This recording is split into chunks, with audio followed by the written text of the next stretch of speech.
ಆಗಿದೆ ಸರ್. ಪಂಚ ನಿರ್ಣಯಗಳನ್ನ ಸರ್ಕಾರ ಮಂಡಿಸಿದೆ ಕೇಂದ್ರ ಸರ್ಕಾರದ ಕೇಂದ್ರ ಸರ್ಕಾರದ ವಿರುದ್ಧ ಪಂಚ ನಿರ್ಣಯಗಳನ್ನು ನಿನ್ನೆ ಕಾನೂನು ಕೇಂದ್ರ ಸರ್ಕಾರದಿಂದ ಆಗಬೇಕಾಗಿದೆ.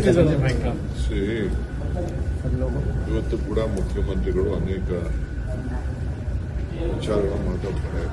ನಿನ್ನೆ ಕೂಡ ಕ್ಯಾಬಿನೆಟ್ನಲ್ಲಿ ಉತ್ತರ ಕನ್ನಡ ಸಂಬಂಧಪಟ್ಟಂತ ಅನೇಕ ಯೋಜನೆಗಳನ್ನು ಕ್ಲಿಯರ್ ಮಾಡಿದ್ದೇವೆ.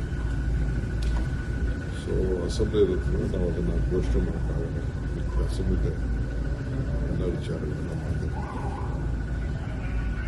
ರಾಜ್ಯಕ್ಕೆ ಈ ಅಸೆಂಬ್ಲಿ ನಡೆದಿದ್ದ ರೀತಿಯೇ ಬಿಜೆಪಿಯವರಿಗೆ ಯಾವ ಥರ ನಮ್ಮ ಮೇಲೆ ಆರಾಧನೆ ಮಾಡೋಕ್ಕೆ ಯಾವುದು ಕೂಡ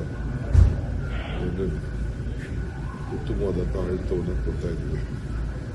ಎಲ್ಲರೂ ಕೂಡ ಅನೇಕ ಸಲಹೆಗಳು ಕೊಟ್ಟಿದ್ದಾರೆ, ಅದಕ್ಕೆ ಸ್ಪಂದಿಸ್ತಾ ಇದ್ದೀವಿ.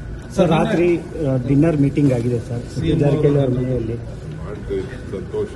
ಊಟ ಮಾಡೋದು ಬೇಡ ಅಂತ 4-5 ಜನ ಅಷ್ಟೇ ಇದ್ದಿದ್ದು ಅಂತ ಸರ್. ಬೇರೆ ನಮ್ಗೆ ಯಾಕೆ ಅದೆಲ್ಲ ಈಗ ಬರ್ತಾರೆ, ಊಟ ಮಾಡ್ತಾರೆ, ಈ ಹೊರಗಡೆಯಿಂದ ಬಂದಿದ್ದೀವಿ, ಸೇರುತ್ತೆ, ತಪ್ಪೇನಿದೆ. ವಿಜೇಂದ್ರ ಉತ್ತರ ಕೊಡೋಣ.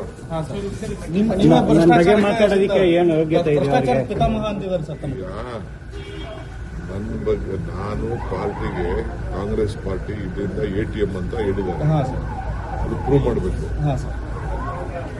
ಅದಕ್ಕೆ ನಾನು ಏನ್ ಹೇಳ್ಬೇಕು ಹೇಳಿದ್ದೀನಿ.